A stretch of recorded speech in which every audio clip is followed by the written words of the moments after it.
प्रभात के सामने आखिरकार वह सच आ ही जाता है, जिसे चंद्रिका सालों से चालाकी और साजिशों के पर्दे में छुपाए बैठी थी। जिस चंद्रिका को सब घर की समझदार और संस्कारी महिला मानते थे, उसी चंद्रिका की असली सूरत अब प्रभात की आंखों के सामने बेनकाब हो जाती है।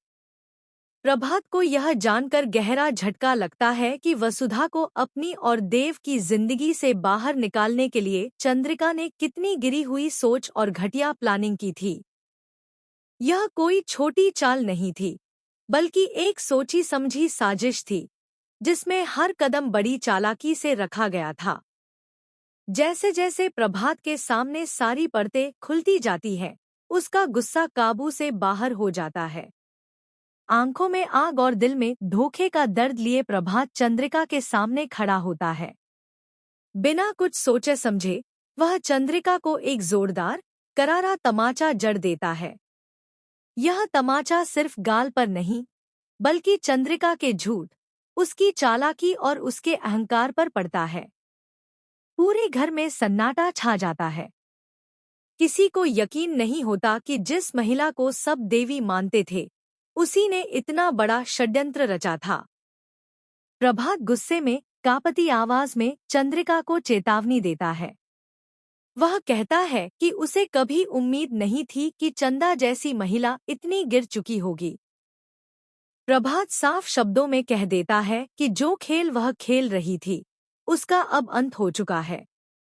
अब न कोई बहाना चलेगा और न ही कोई झूठ। सच्चाई सबके सामने आ चुकी है और इसका हिसाब चंद्रिका को देना ही पड़ेगा। इसी बीच देव और वसुधा भी यह सब सुनकर पूरी तरह टूट जाते हैं। देव के लिए यह किसी बुरे सपने से कम नहीं होता। उसे अब समझ आने लगता है कि पिछले कई दिनों से वसुधा का व्यवहार उसके और मासा के साथ इतना बदला हुआ क्यों था। देव को याद आता है कि कैसे वसुधा उन मासा को देवी मानती थी, उनकी पूजा करती थी, लेकिन अचानक वही वसुधा उनसे दूरी बनाने लगी थी, उनसे रूखेपन से बात करने लगी थी। अब जाकर देव को उस रहस्य का जवाब मिलता है। दरअसल वसुधा को तो पहले से ही इस सच की भनक थी।